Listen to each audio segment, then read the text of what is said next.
Okay, if you'd like to commence. Good evening, and thank you for attending tonight's EAP for Educational Skills and Employment.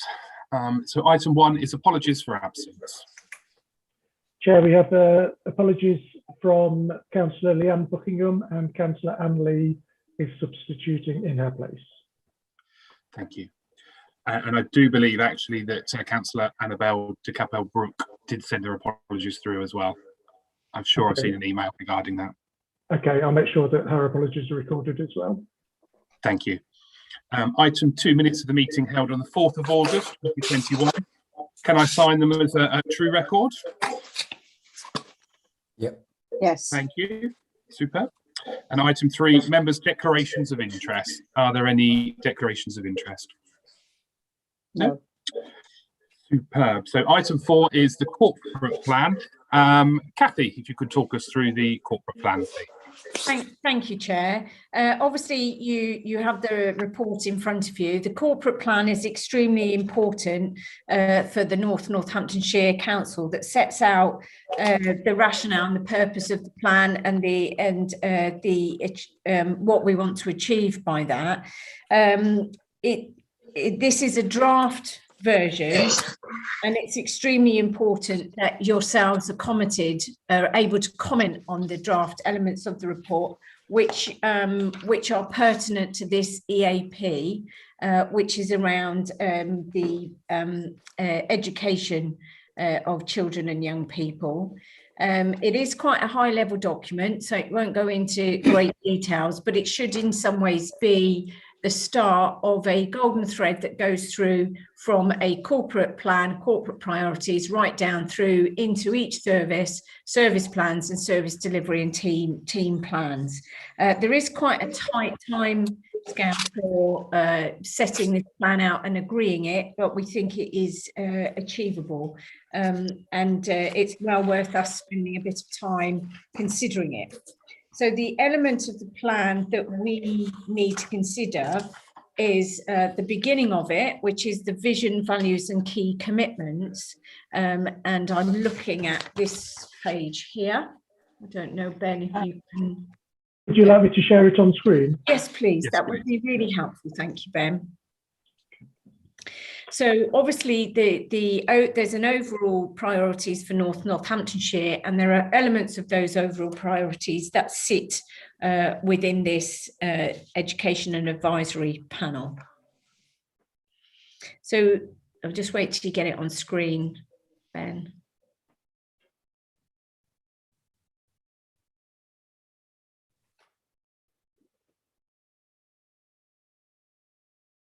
Okay.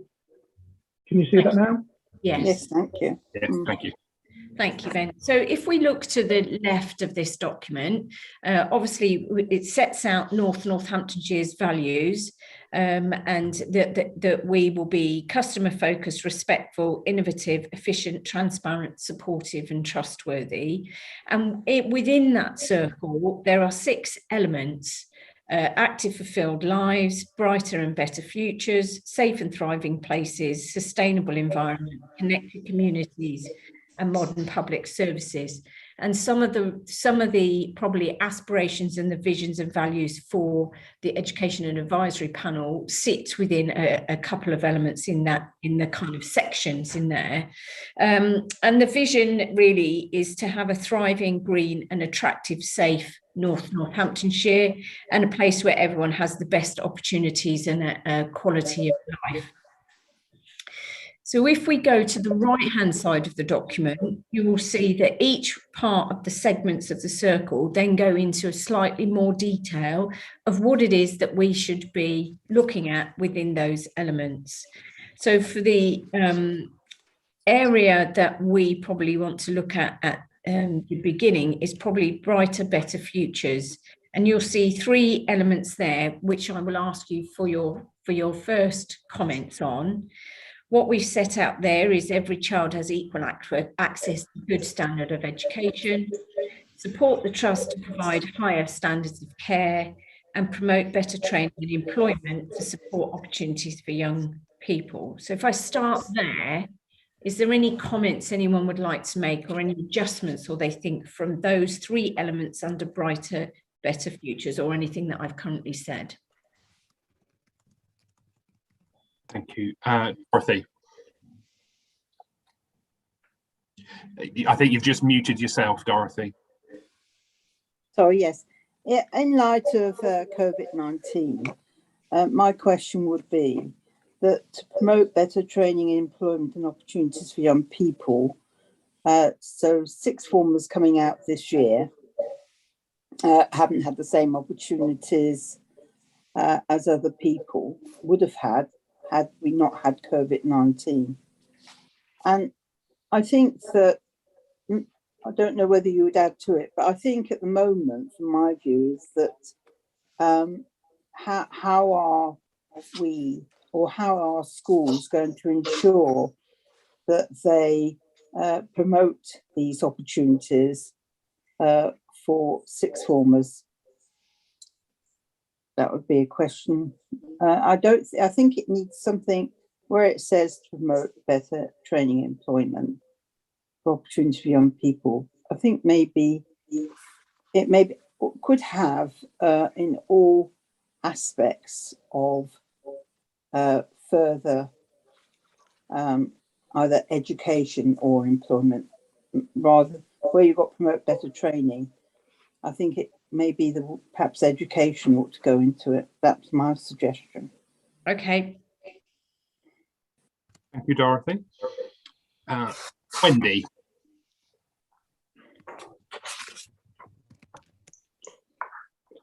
Sorry, it just took me a while to unmute. I couldn't argue with any of those, and I like how under section 2 that it goes into more detail, and obviously the key measures of success, that would be good to see those. So I think that's just what we're looking for. Thank you, Kathy. Superb, thank you. Anne. Thank you, Chair. It's a very good point that Dorothy raises. Now, Councillor Maxwell. Now, yesterday in the scrutiny commission, it appeared that often young people don't realise what options are available to them. For example, apprenticeships and so on. So making career options and study options more visible to young people would be a great way to achieve this. Thank you. Thank you, Anne. Philip. Thank you. I do have something to say about the where it goes into more detail on subsequent pages. Is now the time to mention that, or are we going to be going through in some detail the subsequent pages where obviously these things are expanded? Yeah, no, we can go through the subsequent pages. We'll just do it page by page at the moment. That's fine, no problem. Yeah. Okay. Yeah. So may I, Chair? Kathy, yes, sorry, yeah. Thank you. No, that's fine, and I think that's a very prudent point, Councillor Owen, because I think also education doesn't stop when you're 18. It is apprenticeships, as Councillor Maxwell has pointed out, and I think what we need to do, it is a bit like peeling an onion, isn't it? It's that we're making one statement, then we're going to make a few more statements, but then we need to see what the other issues are as we go through them. So we start with 3 headings. The only thing I would say on this page, I would wonder about the second point in Brighter, Better Futures. It talks about the support for the Children's Trust to provide higher standards of care. Now, I'm not sure that the word care is whether it's more about us wanting them to support children and families by the services that they provide and care, because obviously not all children and families that come into the trust are care. You get early help services. So I didn't know whether that needed to be slightly expanded. So I'd welcome any thoughts or views on that. Are there any comments on that? Chair, if I may just say to me, looking for my digital hands.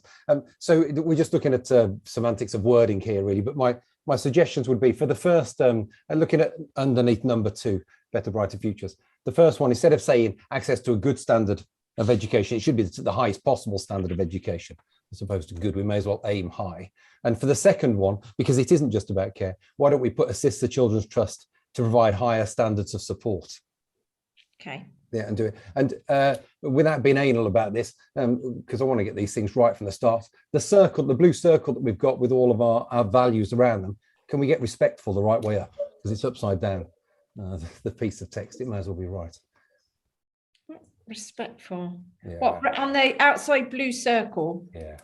Oh, I see what you mean. Yes, it's the opposite way to all the others. Yes, Yeah. I'm anal about it, but let's just get it right to start. Yeah, no, absolutely, yes. Okay, no, that's fine. That's fine. Okay.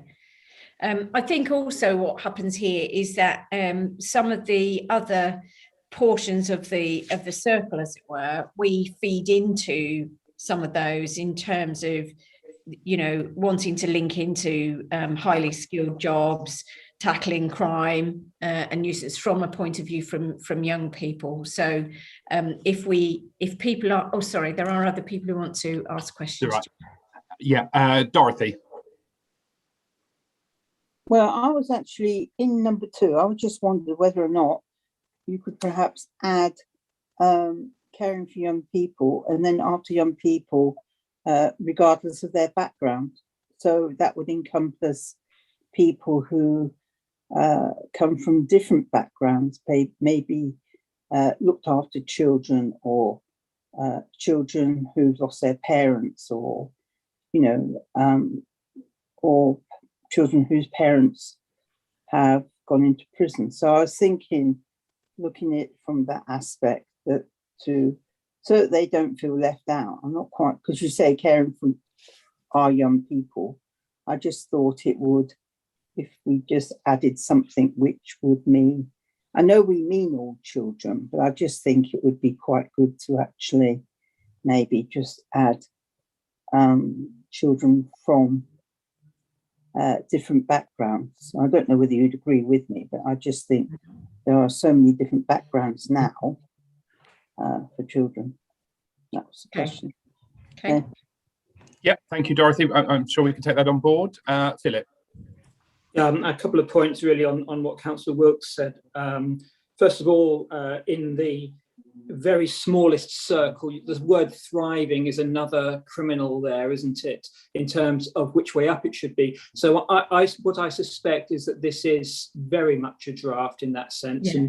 And maybe people, I've no doubt this will go out to some graphic specialist who will be able to say, well, this is how we solve it, because yes, the respectful's wrong, but if it was the other way up, the customer focus would be wrong, and then that would be upside down. So I think it's perhaps not for us to say, to comment on the orientation of the lettering at this point. But by the by, that's not particularly important to me. The other thing I was going to say on Councillor Wilkes' point about, I know what he means, ensure every child has equal access to the highest possible standard of education, but the whole tone of the rest of these key points is realistic. It's strengthen, it's help, it's attract, it's provide. And the superlatives are not in evidence there. So that's why I support the good standard of education or a high standard of education. Where it does go into detail later on, it says to provide good and outstanding education provision. And these are Ofsted terms, or old money Ofsted terms. So I think it's reasonable to say a high standard of education, but perhaps not the highest standard, because that's we're then into superlatives which don't exist elsewhere in the document. Okay, thank you for that. Wendy. I just wanted to comment on something Councillor Wilkes said as well. Excuse me, because I may have missed what he said to begin with, but I on this second item, support the Children's Trust to provide higher standards of support, I thought he said, but then there's support in there twice. So maybe service would be better, standards of service. If I can, Wendy or Chairman, yeah, you're right. Support had been there twice. So I changed it to say assist the children. Sorry, is what I missed. Yeah, assist the Children's Trust to provide the highest standards of support. Just takes out the care. Okay, that's great. Thank you very much.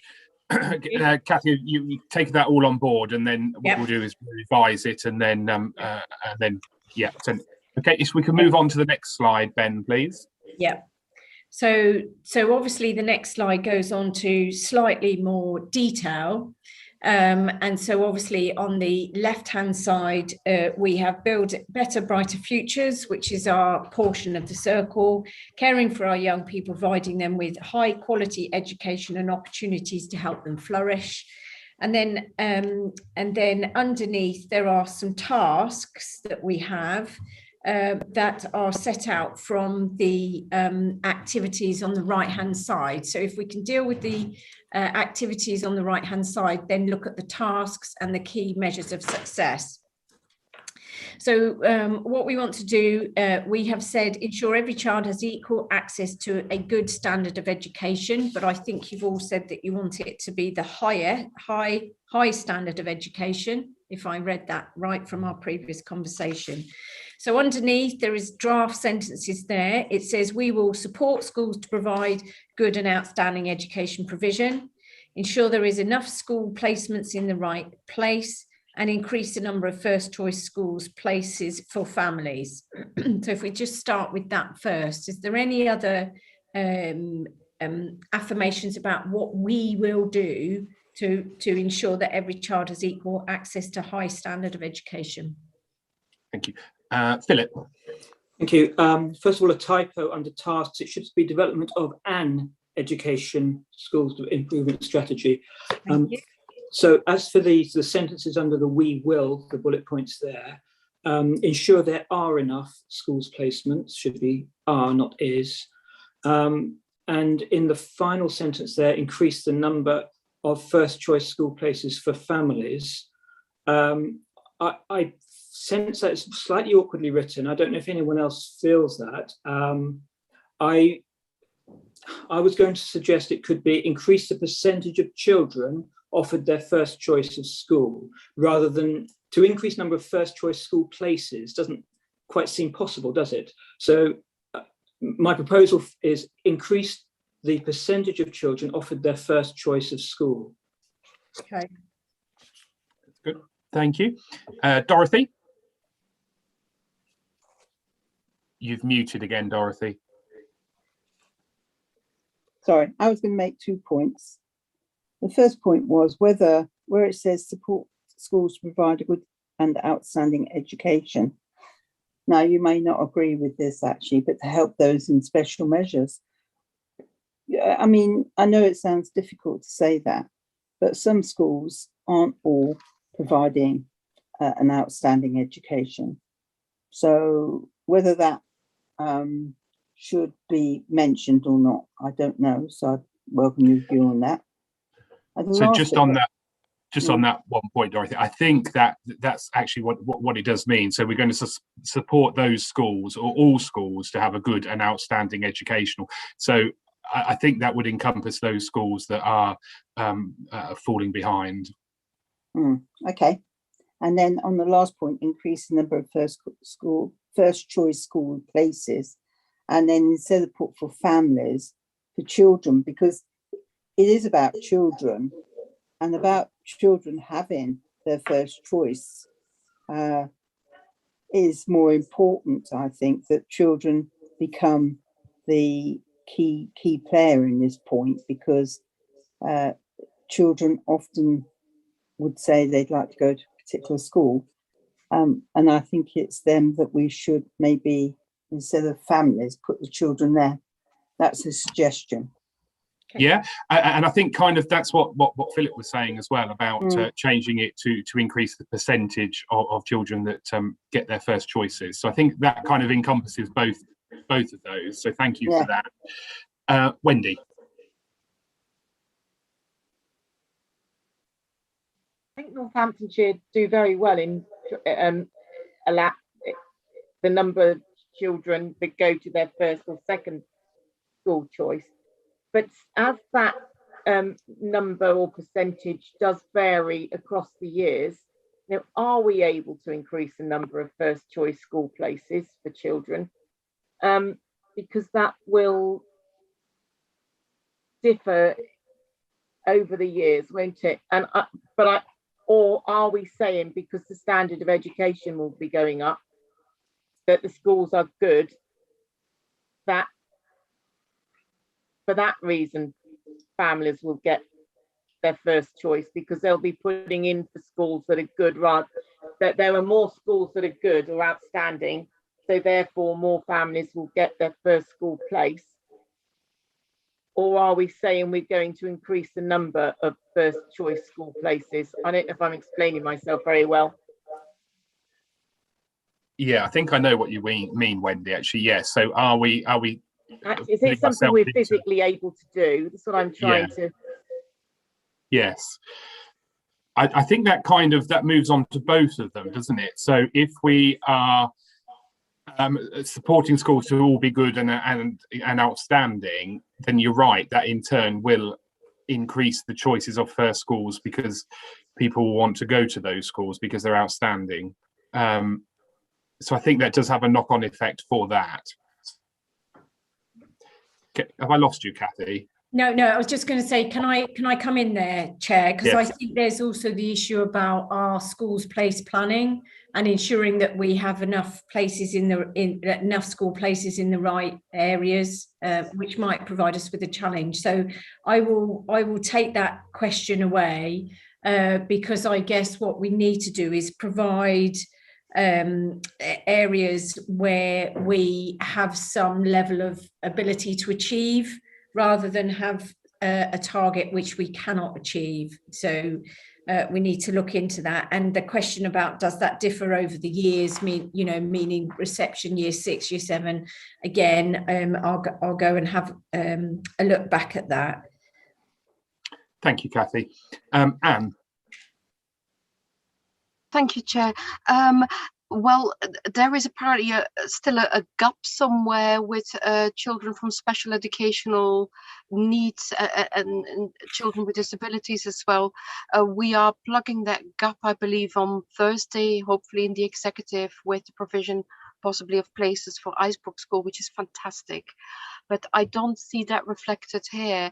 Apparently there is still a gap somewhere, so I want to make sure that that gap is covered in future, but I don't have perhaps the technical knowledge. I see Kathy nodding, so she knows what I mean. So if that can be worded somehow, that would be fantastic. Thank you. Yeah, I guess that does come, and you're right, actually. So this is coming up later on in the agenda about Icebrook, which you're right is a good news story. But I guess that covers under ensure every child has equal access to a good standard of education. So whether the education is different because it's special educational needs, or whether it's a mainstream school, I think that what it says is saying that every child has that good education and has, access to that education.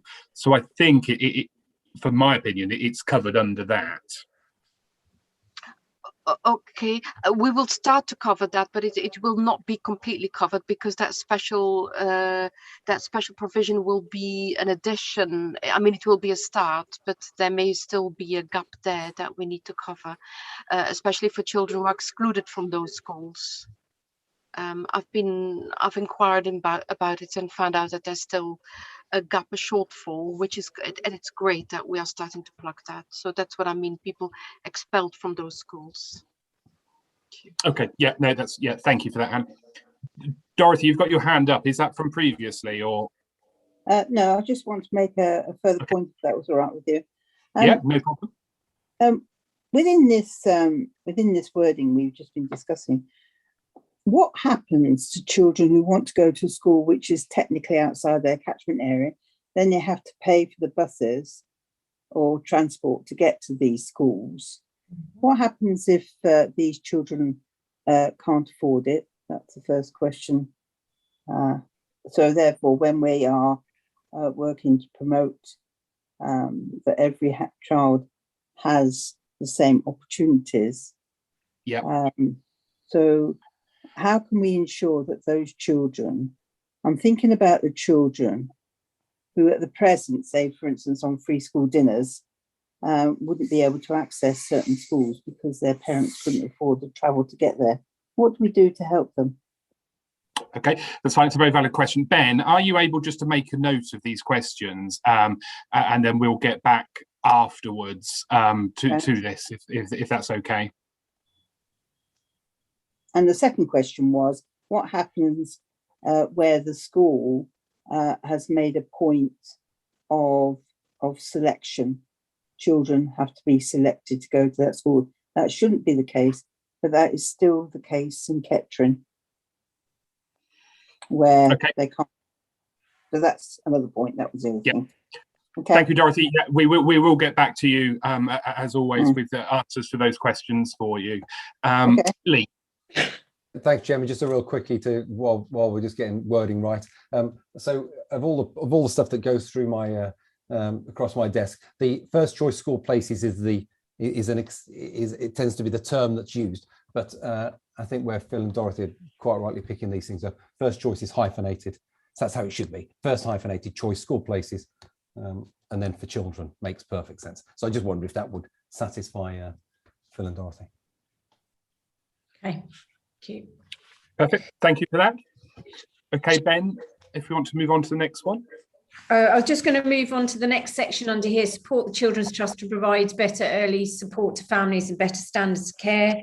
There's 3 lines under there about our work with the Trust and partners to develop early help services and provide early support to families.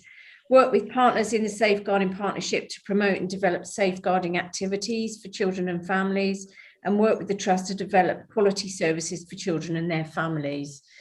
Are we happy with those, or do we feel we need to add or consider the wording?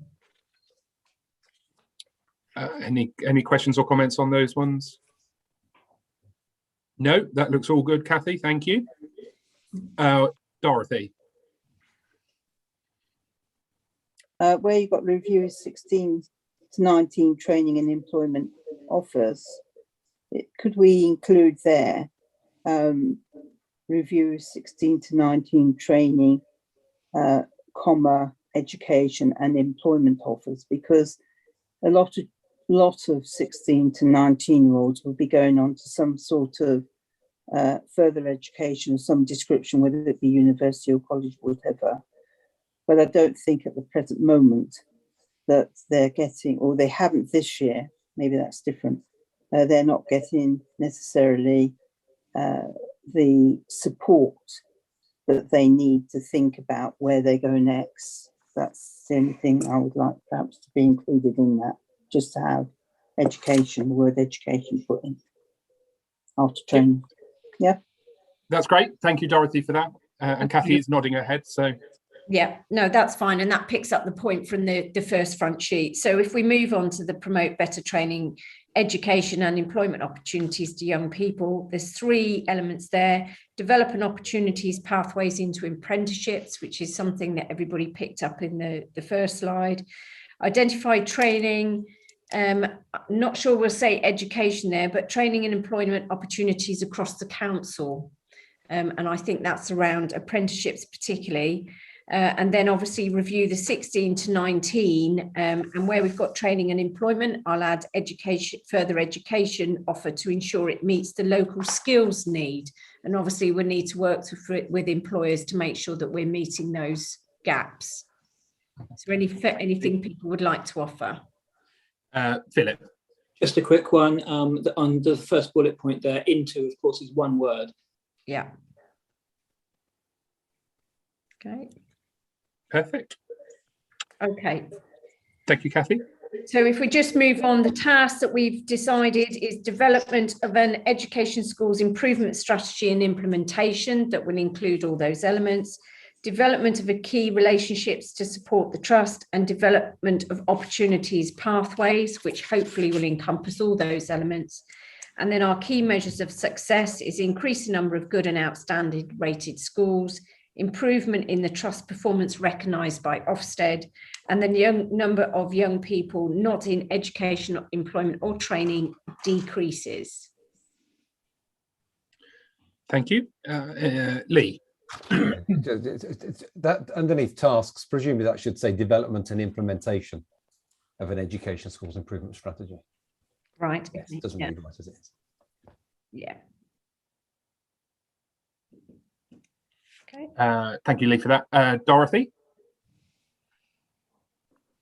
Yes, I was just wondering where you've got a number of young people not in education, decreases, is it possible to somehow number of young people who find themselves in not in school? I'm just trying to think of a word, actually, not because the serious point about this is that there is an increase. There's no decrease at the moment, and it's how you actually try and reduce the numbers, but also give them the right education, because at the moment those people not in schools aren't getting the right education, the same as those who are in schools. So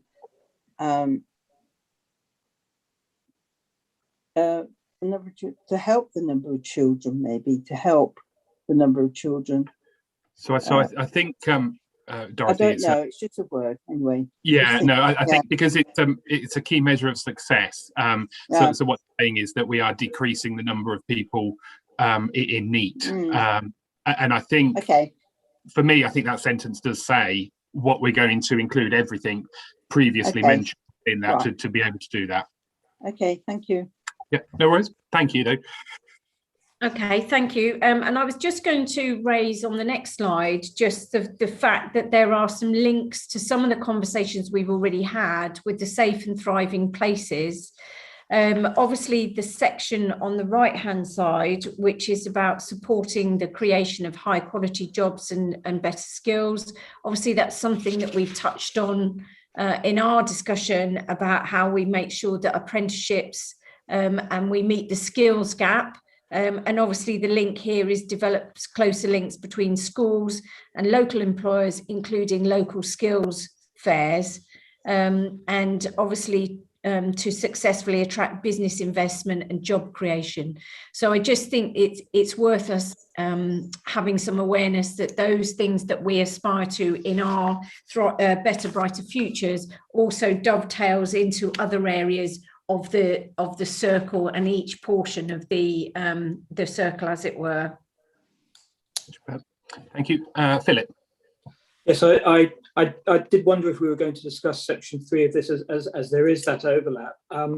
Is it possible to go back a slide, back to the cartwheel and the that list of safe and thriving places criteria, back again? Yeah, just one thing that surprised me under safe and thriving places is there's no mention of full employment. Admittedly, we're in a luxurious situation at the moment where in fact there's more jobs available than there are people to fill them, it seems. But I was wondering whether where it says support the creation of high quality, better skilled jobs, there should be a mention of sustaining full employment.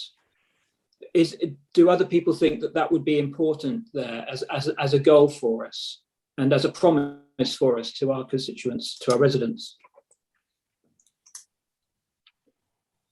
Any thoughts? It's a noble goal, but I'm not sure we ever have full employment. I don't know whether we should be. But it is, I agree, it's a noble aspiration. Thank you, Wendy. Dorothy? I wonder whether, from an employer's point of view, whether they would, because some employers are great in promoting young people to look and to strive in the future, but some employers aren't as good as they should be. So whilst it's enabling to thrive and success in the economy, I didn't know whether we should maybe put that for everybody to, regardless, everybody should be thriving, looking for success in the economy. Whether we could put something that this is for everybody, not just for people starting out on jobs, but I think employers, need to be aware of young people And I don't think that's necessarily the case at the moment. Don't know whether that could be put somewhere near where the economy. Okay. Point. Thank you, Dorothy, for that. If we take that on board, Kathy, and then we can have a look at where we could put that within it. Can I also make the suggestion, Chair, picking up Councillor Owen's comments, is whether one of the key success measures in number 3 would be increasing the number of people in employment, because that's not actually one of the key success measures on the more detailed slide. If I may, Chair, if I can come back on that. Yes. I just found in my notes the phrase I was going to suggest. I don't know whether Kathy would like this one. To sustain the high level of employment. Yep. Do you think that would do something of the sort? Yeah. I think that's better, actually, because we're not committing to full employment, are we? Yeah.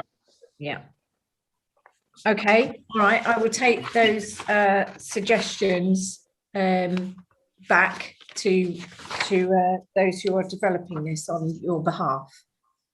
Thank you very much for that, Kathy, and thank you very much for all the contributions surrounding this. So we move on to item 5, which is the safeguarding in schools. Has Anne-Marie joined us yet? I have indeed. Apologies for my late arrival. I was with my SMT, but I'm here now. No problem. Thank you very much. No worries.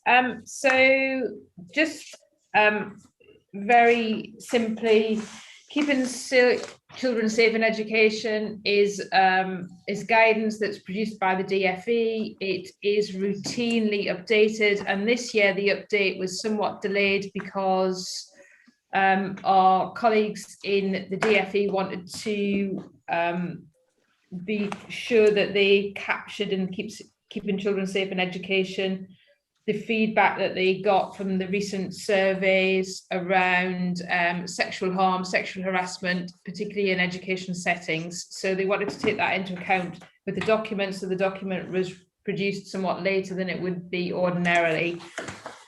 So what that means for keeping children safe in education, and I just want to focus on the significant changes really, is first of all, it is extended and it goes through, it is key for early years providers right through to 16 to 19 providers. So it's extended the age group in terms of keeping children safe in education, which is a very positive thing. What they have also taken into consideration essentially is that we have learned from our COVID experiences, and rather than it being an additional because of COVID now, how we produce and guide and support children who are learning in a remote fashion, i.e. the home learning that they've done as a result of COVID, then that is also captured now as part and parcel of our safeguarding and education guidance, because we realise we may at times go back to that. So that's incorporated. There is also a greater emphasis on a whole school approach to safeguarding, which, you know, to my mind, and a personal view, is long overdue. So it's as important around the cleaner or the dinner, you know, the mealtime assistant, as it is for the head teachers or the teachers to safeguard children in education. And the guidance is extended to heads and governing bodies and whole school leadership. So again, in line with what we would ordinarily see around safeguarding being safe, everybody's responsibility, then keeping children safe in education is also everyone that's attached to that education's responsibility. So it's minimal in terms of the wording, but it's maximum in terms of what we're really saying that safeguarding and education is all about, which is a very positive thing. And the other thing that I think is really significant, historically, safeguarding and education would have suggested that we needed to tell people what to do, and our responsibilities were over essentially once we told people that they needed to keep children safe. But now the emphasis is on testing and ensuring that people understand what their responsibilities are. So closing that loop, if you like, and testing that people understand. Other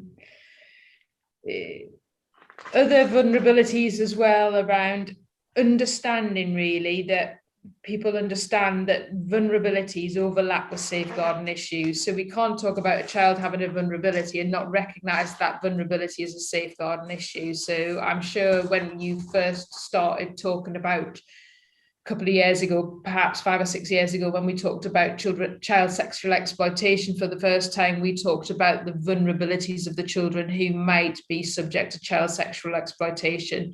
Now, very clearly, we're stating that vulnerability may lead to a safeguarding concern. So vulnerability equals safeguarding. So again, it's closing the gap on some of that. And as always, back to the days of Victoria Columbier, a greater emphasis on information sharing and recording. And I think particularly it's good to see in there that recording has been shared in there with information sharing. So it's not just what we tell other people and share with other people, but it's also the onus on us to make sure that the things that relate to vulnerabilities are recorded so that we're most appropriately safeguarding children. So in a sense, has anything really changed? Probably not. Is it more explicit in a way that's positive? Then absolutely yes. I think that's the key. And I'm happy to take any questions, Chair. No, thank you very much for that, Anne-Marie. And again, absolutely such an important subject to safeguarding. So thank you for that. Philip.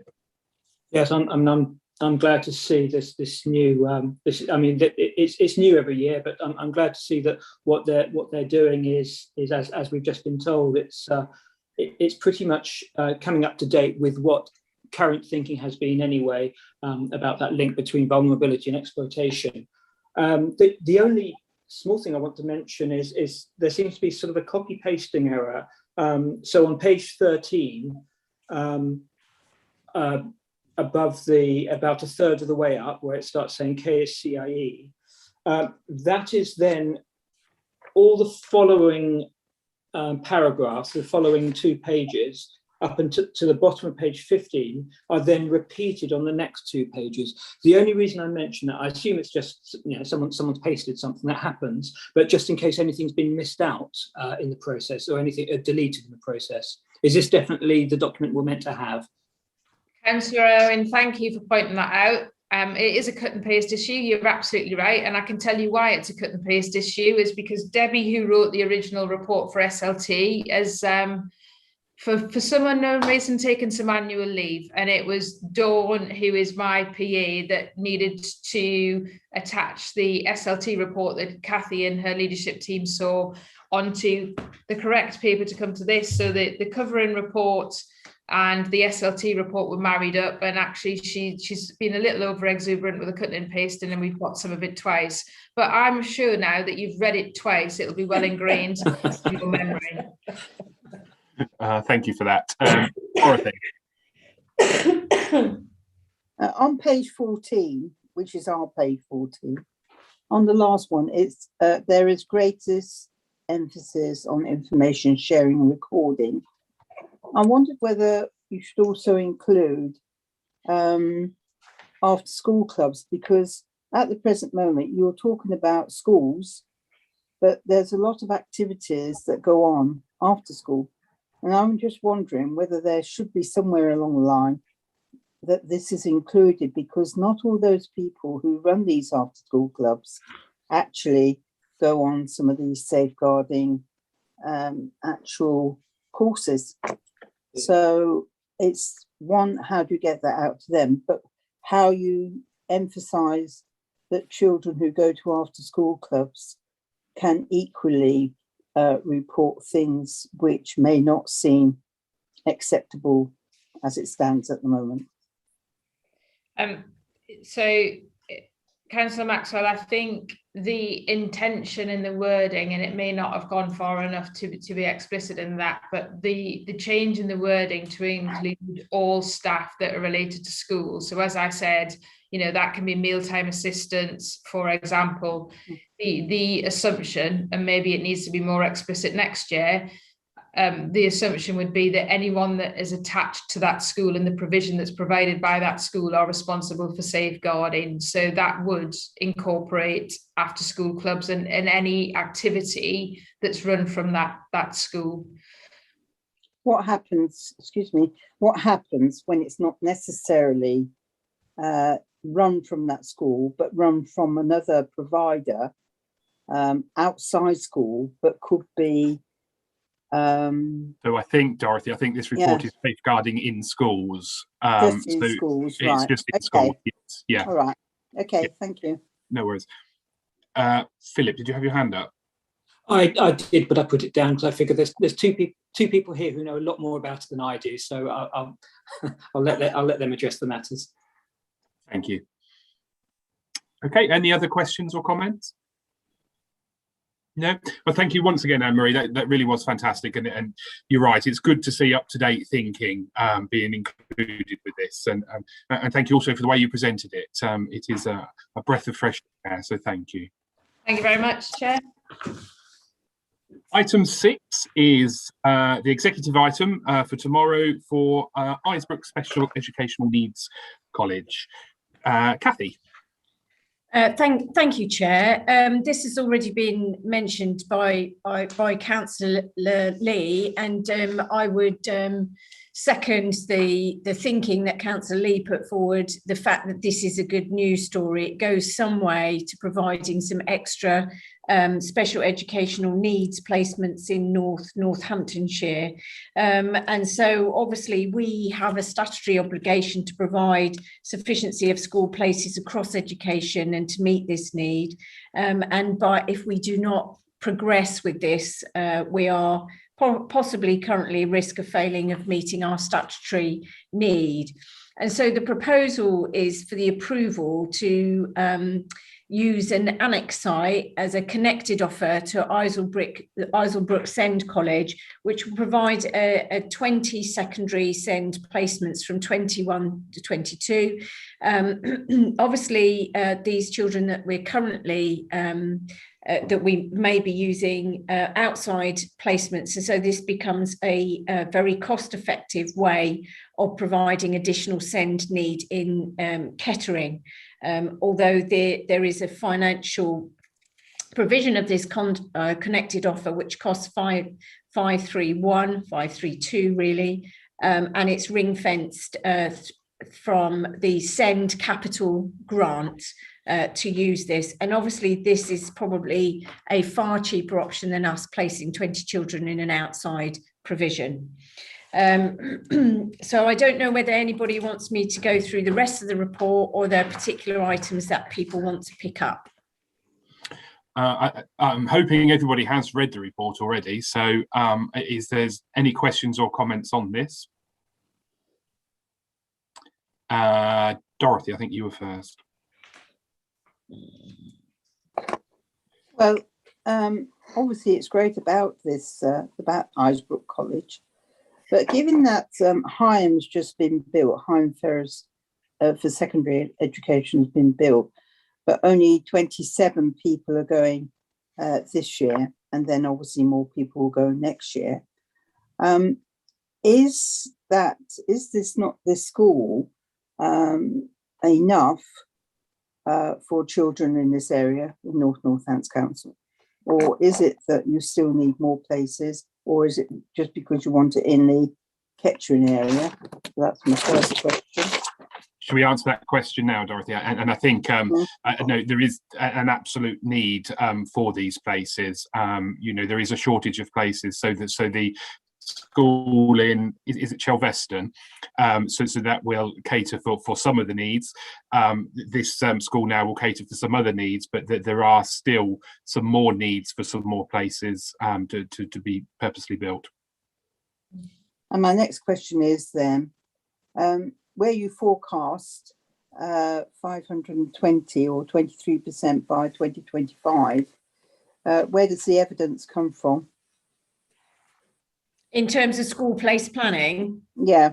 Yeah, so we do a lot of diagnostics in terms of the increase of children and young people with need, and so we do some forward planning based on national and local indicators and our statistical neighbours, and so we will forecast that, plan it and plan the placements that we need. And then my next question is, what is the cost of out-of-county provision now at the moment?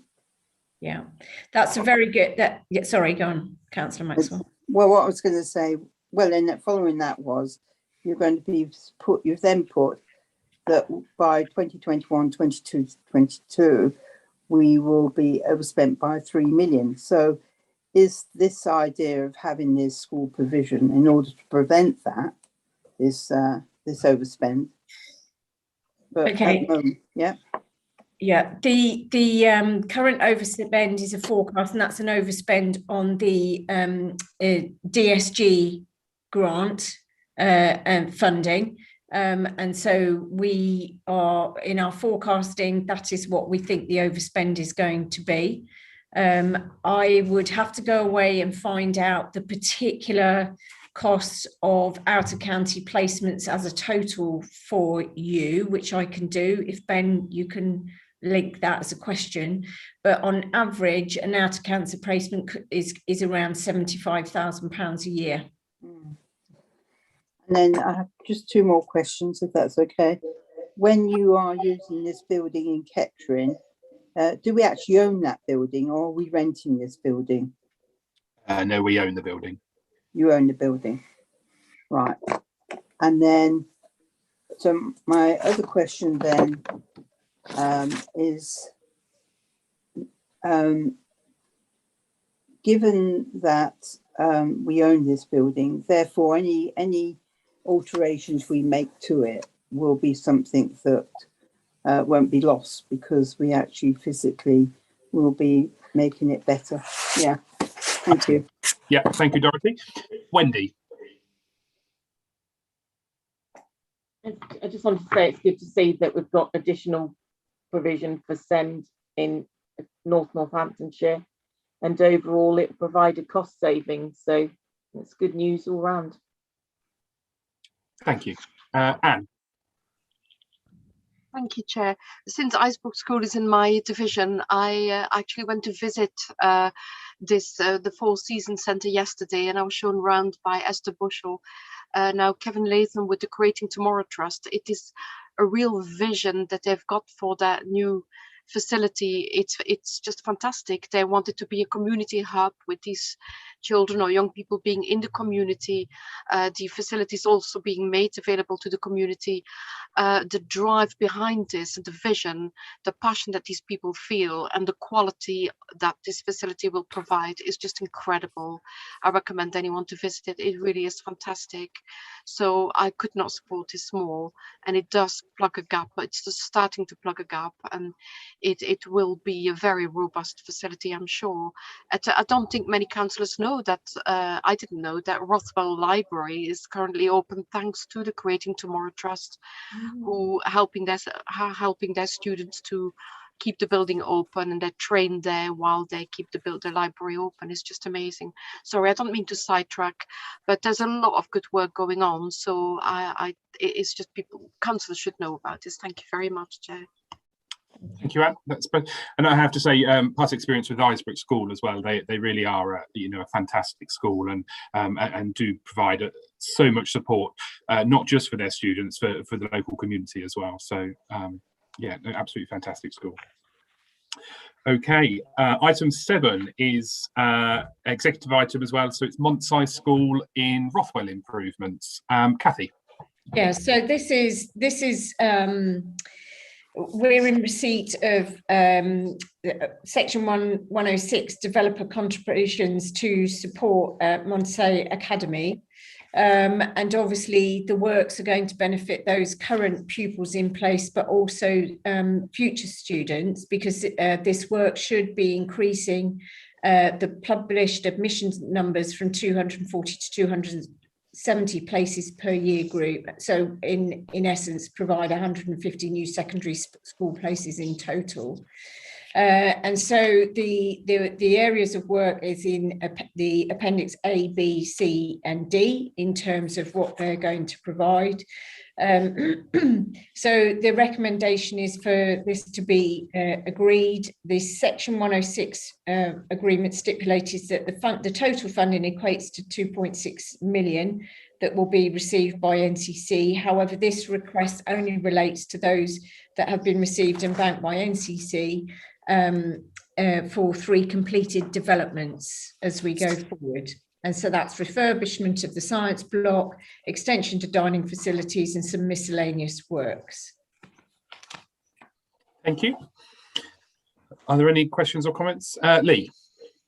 Thanks, Chair. So no real comments on this. I mean, there's only 2 choices we have to make, of course, with this 106, and that's, do we wait for it all to come in, spend it all in one go, or do we spend it on a drip feed basis as and when the money comes in? And of course, we should spend it as and when it comes in, because it's going to have a positive impact on people straight away. So it makes perfect sense. This. What I will say, Chair, and actually this is a wider council issue, there is lots of positive news from this council. This is yet another piece, and we had 2 minutes ago, we got another piece. The council have got to get on top of the PR of these things. Because we absolutely should be boasting about these things, and we should be the first one to get the press releases out. We don't want this news dripping out, feeding out from other areas. We've got to get on top of the press, because there is so much positivity. We've just got to tell people about it. Yeah, I couldn't agree with you more, Lee. And it is actually something that we've been talking about, is the communication and getting things out there, because people don't always know. And, you know, I know for the people of Rothwell and Desborough who use Montside mainly, you know, the increase in school places because of the extra building that's happening around there, you know, the improvements being made, you know, they want to know this, you know, and those that are considering sending their children there in next year now, isn't it? But yeah, they want to know. You're absolutely right. Thank you, Lee. Dorothy. Obviously, I think this is great for obviously Montside School, having been there myself. But what the question I would like to ask, that since Rothwell, well, 3 applications have actually earmarked the Section 106 funds to the school for the science, the dining room, and pedestrian access. My question is this what's going to happen in future? Because in the past, when Section 106 money was given to certain schools, and I give an example of Southend School in Rushden, which was not only given some money, but a parcel of land 10 years ago. That's never happened. So they never got the parcel of land and they never got the money. So in future with NNC, is that going to be that the schools will get the Section 106 money if it's earmarked to that particular school? So that's my question. Thank you. Kathy? Yes, if it's earmarked for those schools, and there would have been extensive planning and design that has gone on with the school in terms of determining what that money would be spent on and what that would look like. There is a capital expenditure board that will have all gone through the capital board before the paper has come here. And so there is that expectation the school will receive the money. And so in future, can I just ask this question then? Are you then saying to me that instead of the money in the past, which went into a black hole with the NCC, this is in future is not going to happen if the school actually state what they want to use the money for? If they say, for instance, developer states that they want this money to go to the school, or in Rushden Sue, last night we were talking about Rushden Sue, where you're going to have a new secondary and 2 primary schools, which is then going to come out of Section 106 money. So that will be earmarked for those schools in the future. Is that the way we're going to go forward, whereas we haven't in the past, and that's been a pity? Thank you for that, Dorothy. And I think, again, Ben, if you'd make a note of that, then we'll come back to you on that, Dorothy, because I guess there's various different departments that are going to have to provide answers to that question. if that's okay. Thank you. Thank you. Philip, sorry, did you have your hand up?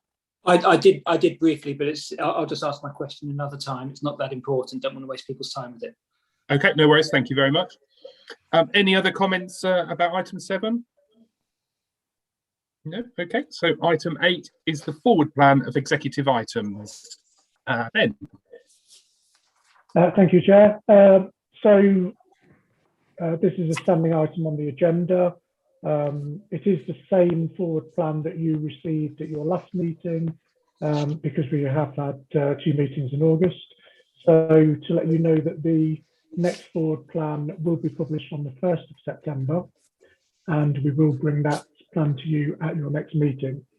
So if you're happy to take it as read, the current forward plan.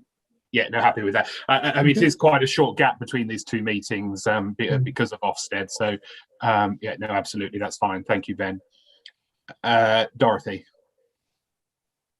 Sorry, just a quick question. Is it possible that any documents which are going to come to us, I know it's difficult, I do understand that, but if we could be given more than a day's notice, would be good to actually have, particularly people who work full time, to actually have time to read it. That's all I've got to say, really. Thank you. Yeah, that's fine. And I think absolutely we will. But again, because of the shortness between these 2 meetings, I think that's probably attributed towards this. But yeah, we will. I'm sure Ben will do his very best to get them out to you before. And to say that when we publish and send out papers to you, the best way, well, the quickest way for you to be able to read the papers is to check your emails and via the modern.gov app, because you will always receive the papers a couple of days before you will get them in the post. Thank you, Ben. Thank you. Okay, so item 9 is the forward list of items for educational skills and employment EAP. Ben, that's you again. Yeah, let me just bring that paper up.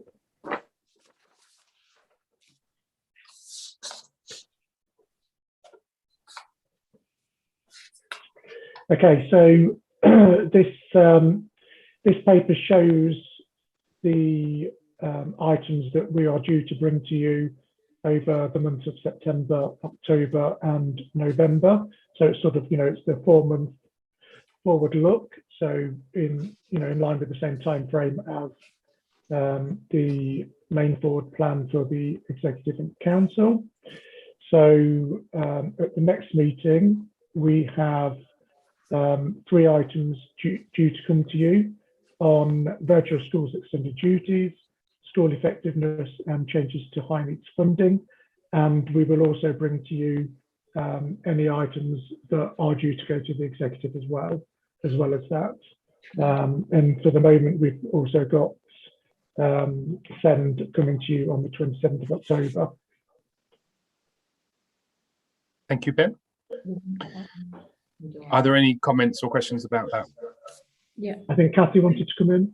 Sorry, Kathy. Yes, I'm not sure that we will have the high needs funding for September. Can we October? Can we push that to October, please? That's fine. Yeah, that's no problem. Yep, I'll amend that for you. Thank you very much. Thank you. you. Okay, that being no other questions or comments, I'm going to close the meeting. Thank you very much for your attendance. I think it's been quite a very worthwhile meeting this, and it's some really good meaty items there. And the 2 items that are coming to Executive tomorrow, if you're available, do pop along and show your support for them. Thank you very much. Good night. Bye. Bye. Thanks, Chairman. Bye.